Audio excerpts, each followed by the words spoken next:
శ్రీమాత్రే నమః. అందరికీ కూడా అమ్మవారి యొక్క ఆశీస్సులు ఉండాలని మనస్ఫూర్తిగా ఆ తల్లిని వేడుకుంటూ, ఈరోజు ఆదివారం.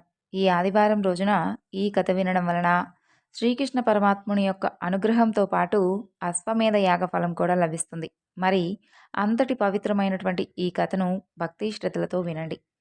నందుడు భార్య అయినటువంటి యశోద, వసుదేవుడు మరో భార్య అయినటువంటి రోహిణి సొంత అక్క చెల్లెల్లా ప్రవర్తిస్తూ ఉండేవారు. వారిలాగనే బలరామకృష్ణులు కూడా అన్నదమ్ముల్లాగా చక్కగా మెలిగేవారు. క్షణం కూడా ఒకరిని విడిచిపెట్టి ఒకరు ఉండేవారే కాదు. కృష్ణుడి కన్నా రాముడు పెద్దవాడు. అతను ఆదిశేషుని యొక్క అవతారం. మహాబలవంతుడు. అలాగే మహాబలవంతుడు కావడంతో రాముణ్ణి బలుడని, బలరాముడని వ్యవహరించేవారు. కృష్ణుడు లాగానే బలరాముడు కూడా చిన్నతనంలో అనేక గొప్ప గొప్ప పనులు చేసేవాడు. గోకులానికి దగ్గరగా ఒక తాళ్లవనం ఉండేది. ఆ వనం నిండా కూడా తాటి చెట్లే. అయితే ఒకదాని నుండి ఒకటి వచ్చినట్లుగా, ఒకదాని మీద ఒకటి పడి ఉన్నట్లుగా ఆ చెట్లన్నీ కూడా చూడటానికి చాలా చక్కగా చిక్కగా ఉండేవట. ఆ చెట్లకి గుత్తులు గుత్తులుగా తాటి పళ్ళు వేలాడుతూ కనిపించేవట. ఇక వాటిని కొట్టుకొని తినాలని అక్కడ ఉన్నటువంటి గోపాలురు అందరూ కూడా, వారికి ఎప్పటి నుండో ఒక కోరిక ఉండేదట. ఎలాగైనా సరే వాటిని కోసుకొని తినాలి అని. అయితే ఆ వనంలో అడుగు పెట్టాలంటే వారికి చాలా భయంగా ఉండేదట. ఎందుకంటే ఆ వనం అంతా కూడా దట్టంగా ఉంటుందట. ఆ వనంలో ఒక రాక్షసుడు ఉండేవాడు. అతని పేరు ధేనుకాసురుడు. ఆ రాక్షసుడు గాడిద ఆకారంలో ఉంటాడు. ఇక బంధుమిత్రాదులతో ఆ వనంలో నివసిస్తూ ఉండేవాడు. ఇతరులు ఎవ్వరూ కూడా ఆ వనంలోకి రాకూడదు. వస్తే ఆ రాక్షసుడు వారిని సంహరిస్తాడు. కంసుడి మిత్రుడు అని అతనికి ఎంతగానో పొగరుగా ఉండేది. అలా ఒకనాడు బలరామకృష్ణుల దగ్గరకు వారి స్నేహితుడు శ్రీరాముడు మిత్రులను వెంటబెట్టుకొని గుంపుగా వస్తాడు. ఆ వచ్చిన వాడు వచ్చినట్లుగా ఉండకుండా ఆ మాట ఈ మాట చెప్పి అసలు సంగతి బలరామకృష్ణుల ముందు బయటపెడతాడు.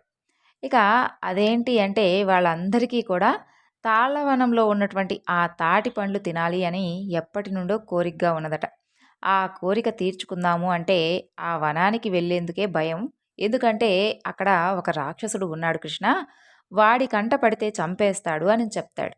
అదంతా విన్నటువంటి బలరామకృష్ణులు ఇద్దరూ కూడా పగలబడి నవ్వుతారు. రాక్షసుడా, ఏం చేస్తాడయ్యా ఆ రాక్షసుడు? ఏమీ చేయడు, ఏమీ చేయలేడు కూడాను. పదండి, ఎవరికి కావలసినటువంటి తాటి పండ్లు అందరం కలిసి తిందాం పదండి, మేమున్నాం కదా మీ వెనుక అని చెప్పి వాళ్ళందరితో కలిసి ఆ తాళవనానికి చేరుకుంటారు.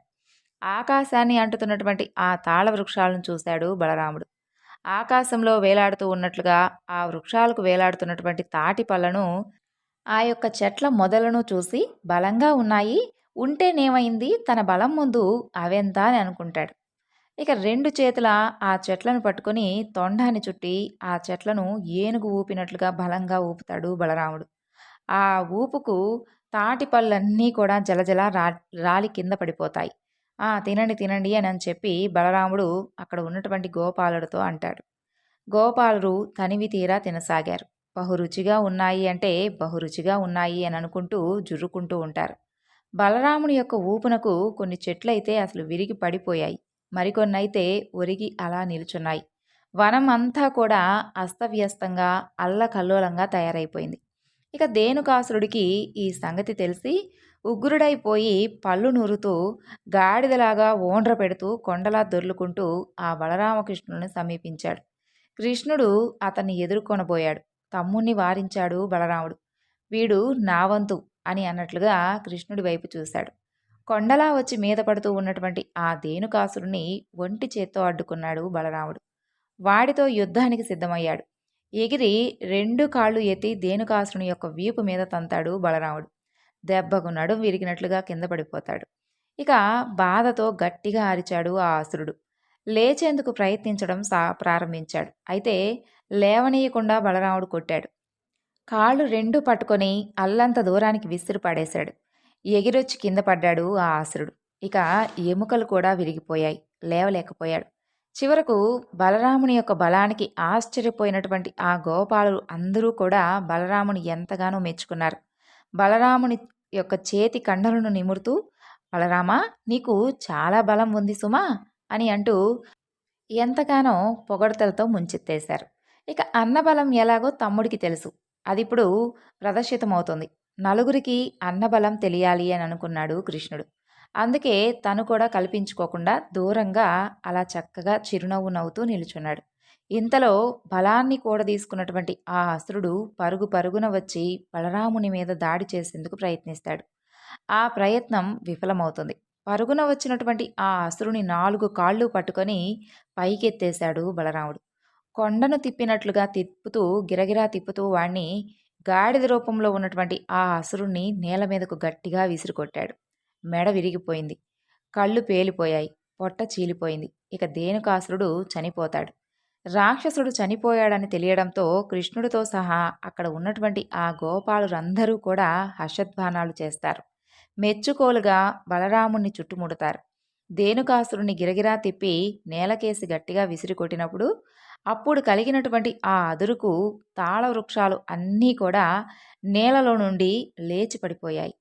అలా చెట్లు ఒకదాని మీద ఒకటి విరిగి పడిపోవడంతో అక్కడ ఉన్నటువంటి ఆ వనమంతా కూడా కుప్పకూలిపోయింది.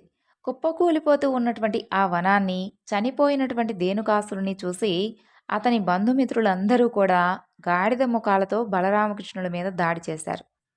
తమ్ముడైనటువంటి కృష్ణుని సహకారం ఇప్పుడు కావాల్సొచ్చింది రాముడికి. ఇక కృష్ణుడితో చేయి కలిపాడు. ఆ రాక్షసులను కృష్ణుడితో సహా ఎదుర్కొంటాడు. అన్నదమ్ములిద్దరూ కూడా ధేనుకాసురు యొక్క బంధుమిత్రులను చంపి పోగులు పెట్టారు. తాళవనంలో ఎక్కడ చూసినా కూడా విరిగిపడినటువంటి తాటి చెట్లు, చచ్చిపడి ఉన్నటువంటి ఆ గాడిద ముఖాల రాక్షసులే. ఆ దృశ్యాలను చూసినటువంటి ఆకాశంలోని దేవతలు హర్షిస్తూ పూల వర్షాన్ని కురిపించారు. ఇక ఆనాటి నుండి ఆ తాళవనం యాదవులకు వశమైపోయింది. బలరామకృష్ణుల యొక్క విరోచిత గాథంతా కూడా పిల్లల నోటితో తెలుసుకున్నటువంటి పెద్దలందరూ పొంగిపోయారు. బలరామకృష్ణులను ఊరేగించారు. బలరామకృష్ణులు ఇద్దరూ కూడా పక్కపక్కన కూర్చొని రథంలో ఊరేగుతూ ఉంటే వారిని చూసినటువంటి రోహిణి, యశోదలు ఎంతగానో ఉప్పొంగిపోయారు. మనకు వీరపుత్రులు కలిగారు అని ఆ వీరమాతలు ఎంతగానో ఆనందించారు. ఆ తరువాత రేపల్లెకు సమీపాన ఉండేటటువంటి యమునా నది దగ్గరగా కాళింది అనేటటువంటి ఒక చిన్న మడుగు ఉండేది. ఆ మడుగులో కాళీయుడు అనేటటువంటి ఒక సర్పరాజు నివసిస్తూ ఉండేవాడు. కూరల్లోనే కాదండోయ్, ఆ పాముకు అణువణువునా విషమే. ఆ విషమంతా కూడా మడుగు అడుగడుగునా నిలిచి ఉండి కుతకుతా ఉడుకుతూ ఉండేది. దాని యొక్క ఆవిరికి మడుగు మీద ఆకాశంలో ఎగిరేటటువంటి పక్షులు సైతం చచ్చిపోయి పాపం రాలిపడేవి. ఇక మడుగులో జీవించేటటువంటి జలచరాల సంగతి వేరే చెప్పనవసరమే లేదు. ఏదీ కూడా బతికిన పాపానే పోలేదు. ఆ మడుగుపై నుండి వీచేటటువంటి గాలి కూడా ప్రమాదకారి అయిపోయింది. ఆ గాలి సోకి ఆలమందలు చచ్చిపోతూ ఉండేవి. గోపాలురు అనారోగ్యానికి గురవుతూ ఉండేవారు. ఇక చేసేది లేక దూరంగా అక్కడికొచ్చిన వారందరూ కూడా దూరంగా వెళ్ళిపోతూ ఉండేవారు. కాళీయుడు కాళింది మడుగులో నివసించేందుకు ఒక కారణం ఉన్నది. ఆ కారణం ఏమిటి అంటే కద్రువ, వినత, దక్షుని కుమార్తెలు. ఆ ఇద్దరూ కూడా కశ్యప్ ప్రజాపతిని వివాహం చేసుకుంటారు. కద్రువ కడుపున సర్పాలు, వినత కడుపున పక్షులు పుడతాయి. కద్రువకు పుట్టినటువంటి సర్పరాజులలో వాసుకి, శేషుడు, తక్షకుడు, కర్కోటకుడు, ధనుంజయుడు, కాళీయుడు ముఖ్యులు. వినతకు సూర్యభగవానుని యొక్క సారథి అనూరుడు, విష్ణువాహనమైనటువంటి గరుత్మంతుడు జన్మిస్తారు. కద్రువ కుమారుడు కాళీయుడు రమణక ద్వీపంలో ఉండేవాడు. అతనితో పాటు అనేక సర్పాలు కూడా అక్కడే ఉండేవి. సర్పాలకు నిలయమై ఆ యొక్క ద్వీపం సముద్ర మధ్యంలో ఉండేది. గరుత్మంతుడు అంటే సర్పాలకు ఎంతగానో భయం. సర్పం కనిపిస్తే చాలు పట్టి భక్షించేవాడు గరుత్మంతుడు. ఇక ఆ బాధ పడలేక సర్పాలన్నీ కూడా అతనితో ఒక ఒప్పందాన్ని కుదుర్చుకుంటాయి. నెలలో వచ్చేటటువంటి ప్రతి పర్వదినానికి ఒక నాగు అతనికి ఆహారం అవుతుంది. చెట్టు మొదట్లో నాగుని బలిగా ఉంచుతారు. గరుత్మంతుడు దానిని భక్షించవచ్చు. ఆ యొక్క ఒప్పందం చాలా రోజులు కొనసాగింది. ఇక రమణక ద్వీపంలోని సర్పరాజులందరూ కూడా ఎన్నడూ ఆ ఒప్పందాన్ని కూడా తప్పలేదు. చివరకు కాళీయుడి వంతు వచ్చింది. మహా విషసర్పం కాళీయుడు, పైగా గొప్ప బలవంతుడు. ఆ గర్వంతో గరుత్మంతునికి బలి సమర్పించలేదు కాళీయుడు. అంతేకాకుండా గరుత్మంతునికి బలి కావలసినటువంటి సర్పాలను తానే భక్షించడం ప్రారంభించాడు. ఇది తెలిసినటువంటి గరుత్మంతుడు కాళీయుడు అంటే ఎంతగానో కోపాన్ని పెంచుకుంటాడు. అతన్ని చంపడానికి వస్తాడు. ఆ తరువాత కాళీయుడు ధైర్యంగానే గరుత్మంతుణ్ణి ఎదుర్కొంటాడు. అలా పెద్ద యుద్ధమే జరుగుతుంది. అనేక పడగలు ఉన్నటువంటి కాళీయుడు తన యొక్క కోరలతో గరుత్మంతుణ్ణి కరిచి కరిచి హింసించాడు. బాణాలతో పొడుస్తున్నట్లుగా బాధ కలిగింది గరుత్మంతునికి. కోపం బాగా పెరిగిపోయింది. వజ్రం లాంటి కాలిగోళ్లు విప్పి బలంగా ఒక తన్ను తన్నాడు కాళీయుణ్ణి. అంతే, ప్రాణాలు పోతున్నట్లుగా అనిపించాయి. కాళీయుడు రమణక ద్వీపం వదిలి పారిపోయాడు. గరుత్మంతుడు అయినా కూడా వదల్లేదు. వెంటపడి మరీ తరిమాడు. ప్రాణభీతితో నలుదిక్కులకు పరిగెత్తి ఆఖరికి కాళింది మడుగులో తలదాచుకున్నాడు కాళీయుడు. అయితే గరుత్మంతుడు మాత్రం అక్కడకు రాలేకపోతాడు. ఎందుకంటే అతనికి అక్కడకు రాకూడనటువంటి కారణం ఒకటి ఉంది. పూర్వం కాళింది ఒడ్డున సౌబరి అనేటటువంటి ముని తపస్సు చేసుకుంటూ ఉండేవాడు. కాళిందిలో అప్పుడు పెద్ద పెద్ద చేపలుండేవి. ఆ చేపలను తినడానికి ఒకనాడు గరుత్మంతుడు వచ్చాడు. వచ్చి ఓ మత్స్యరాజును పట్టి తినడం ప్రారంభిస్తాడు. సౌబరి వద్దు అని చెప్పి ఎంతగా వారించినా కూడా వినలేదు. తిని అక్కడి నుండి ఎగిరిపోయాడు. గరుత్మంతునికి బలైపోయినటువంటి మత్స్యరాజు భార్యలు సౌబరి చుట్టూ చేరి దీనంగా విలపించసాగాయి. భర్తను కోల్పోయి దిక్కులేని వారయ్యామని ఏకధాటిగా రోదించాయి. వాటిని చూసి మునికి చాలా జాలి కలిగింది. వారికి ఏదో ఒక విధంగా మేలు చేయాలి అని అనుకుంటాడు. ఇక నుంచి గరుత్మంతుడు ఇక్కడికి వచ్చినా ఈ మడుగులోని చేపలను భక్షించినా మరణించుగాక అని శపించాడు. దాంతో గరుత్మంతుడు అక్కడకు రావడానికి వీలు లేకుండా పోయింది. ఈ సంగతి కాళీయుడికి కూడా తెలుసు. అందుకే అక్కడకు వచ్చి తలదాచుకుంటాడు. ఇక ఎలాంటి భయమూ లేకుండా భార్యలతో సహా హాయిగా సుఖించసాగాడు. సౌబరి ముని శాపం మేరకు కాళింది మడుగుకు గరుత్మంతుడు రాలేకపోతాడు. అదే అవకాశంగా కాళీయుడు ఆ మడుగును తన యొక్క నివాసం చేసుకుంటాడు. భార్యా బిడ్డలతో సుఖంగా అక్కడే జీవితాన్ని ప్రారంభిస్తాడు. ఇక ఎన్నో సంవత్సరాలుగా అక్కడే ఉంటాడు. దాంతో ఎన్నో యుగాలు గడిచిపోయినా కూడా కాళింది యొక్క జలం తాగేందుకు వీలు లేకుండా పోయేది. అలా ఒకనాడు గోకులంలోని గోపాలురు గోవులు గ్రీష్మానికి అలసిపోయి కాళింది మడుగునకు చేరుకుంటారు. ఆ నీటితో దాహాన్ని తీర్చుకుంటారు. దైవ ప్రేరణతో జరిగిన దానికి వెంటనే కొందరు మరణించారు. ఆ తరువాత మరికొందరు విషాన్ని తట్టుకొని స్పృహ తప్పిపోయారు. మిగిలిన వారు కృష్ణుని ఆశ్రయించి ఎంతగానో విలపించారు. వారికి అభయాన్ని ప్రసాదించాడు కృష్ణుడు. గోపాలులను ఆలమందలను బ్రతికించాడు. అందరూ కూడా నిద్ర నుండి మేల్కొన్నట్లుగా బ్రతికిపోయారు. ఇక ఆనంద బాష్పాలతో కృష్ణుణ్ణి స్తుతించారు. చేతులు జోడించి నమస్కరించారు. ఆ స్తుతులు వింటూ నమస్కారాలు అందుకుంటూ మడుగులో ఉన్నటువంటి కాళీయుని యొక్క మదం అణచాలి అని అనుకుంటాడు కృష్ణుడు.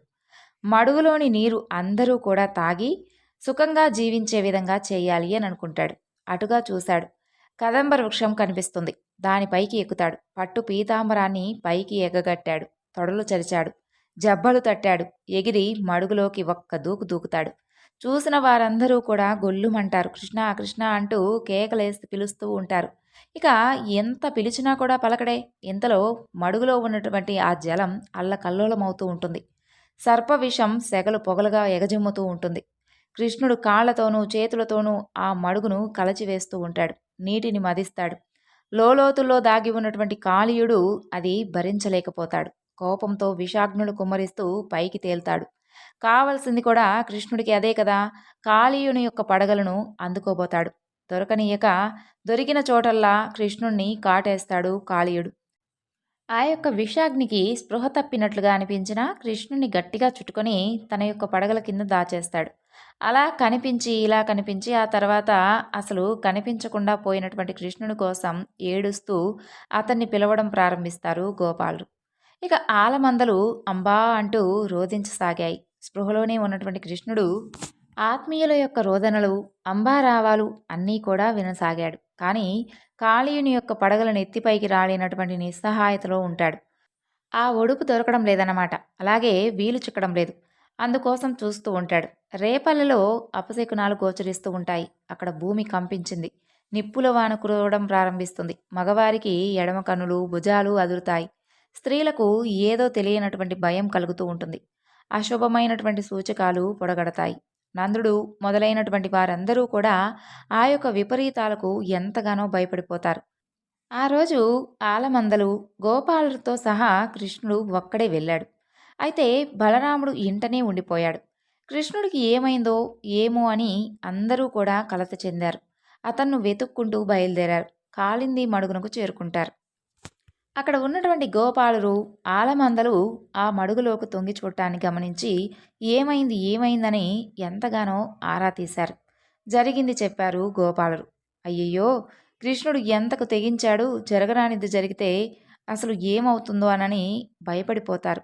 భయపడనిది బలరాముడు ఒక్కడే. ఎందుకంటే అతనికి కృష్ణుని యొక్క చాకచక్యం బలము తెలుసు కాబట్టి. తమ్ముడికి ఏమీ కాదని చెప్పి ధైర్యంతో ఉంటాడు. కాళీయుని యొక్క చుట్లలో కదలకుండా ఉన్నటువంటి కృష్ణుని చూశారు అందరూ కూడా. ఇక పెద్దగా రోదించారు. తమ ప్రాణం, తమ శ్వాస, అలాగే తమ చూపు, తమ రూపు అయినటువంటి కృష్ణునికి జరగరానిది జరిగితే అయ్య బాబోయ్, అసలు ఆ ఊహను కూడా తట్టుకోలేకపోయారు నందాది గోపకులు. యశోద మొదలైనటువంటి గోపికలు కృష్ణుడు లేకుండా అసలు తమను ఊహించుకోలేకపోయారు. ప్రాణత్యాగానికి సిద్ధపడ్డారు. మడుగులోకి దూకేందుకు ప్రయత్నిస్తారు. బలరాముడు అడ్డుకుంటాడు వారిని. వద్దని వారిస్తాడు. కృష్ణుడికి ఏమీ కాదు అని చెప్పి నచ్చ చెప్తాడు. తన మాటలను నమ్మమని చెబుతాడు. బలరాముని యొక్క మాటలను నమ్మి ఊరుకున్నారు అందరూ కూడా. అయితే ఎవ్వరూ కూడా మనుషుల్లా లేరు. జీవశ్చవాల్లా ఉండిపోయారు. అందరినీ కూడా కొనగంట చూశాడు కృష్ణుడు. సన్నగా నవ్వుకున్నాడు. ఇక ఏడిపించకూడదు అని అనుకుంటాడు. బలాన్ని, దేహాన్ని పెంచుతాడు. పెంచి తనని చుట్టుకొని ఉన్నటువంటి ఆ కాళీయుణ్ణి గట్టిగా ఒక్కసారిగా విదిలిస్తాడు. నాగబంధం నుండి విముక్తుడవుతాడు. ఎదురు నిలుస్తాడు. నాలుకలు చాచి క్రూరమైనటువంటి విషాగ్ని జ్వాలలు వెళ్ళగక్కుతూ కృష్ణుని మీదకు రాసాగాడు కాళీయుడు. కోరలు సాచి కాటేయబోతాడు. ఇక కృష్ణుడు ఇటు తిరిగితే అటు కనిపిస్తాడు. అటు తిరిగితే ఇటు కనిపిస్తాడు. అటు తిప్పి ఇటు తిప్పి ఎటు తిరగాలో తెలియనటువంటి ఒక అయోమయమైనటువంటి స్థితిలో ఉండిపోతాడు కాళీయుడు. అలా ఉన్నప్పుడు ఒక్క ఉదుటున ఎగిరి అతని యొక్క పడగల మీద నిల్చుంటాడు కృష్ణుడు. చిందులు తొక్కుతూ చిత్ర విచిత్రమైనటువంటి భంగిమలో నాట్యం చేయడం ప్రారంభిస్తాడు. ఇక శివతాండవంలా ఉంటుంది చూడటానికి ఆ నాట్యం. దానిని మునులు, సిద్ధులు, గంధర్వులు, ముల్లోకమైనటువంటి దేవతలందరూ కూడా చూసి ఆనంద పరవశులవుతారు. కృష్ణుని యొక్క తాండవానికి సంగీతాన్ని అందిస్తారు. మృదంగాది వాయిద్యాలు మ్రోగిస్తారు. అనేక విధాల కృష్ణుని స్తుతిస్తారు. దోసిళ్లతో పూలు విసిరి పూజిస్తారు. కాళీయుని యొక్క శిరస్సు పాదాలతో తొక్కుతూ సర్పరాజును మర్దించాడు కృష్ణుడు. వాడి యొక్క మదం అణిచివేశాడు. కాళీయుని యొక్క శిరస్సులన్నీ కూడా వంగిపోయాయి. అతని యొక్క శరీరం అంతా కూడా విరిగిపోతుంది. నోళ్ల నుండి రక్తం కక్కుతూ రక్షించమని వేడుకుంటాడు. ఇక కృష్ణుణ్ణి ప్రార్థిస్తాడు.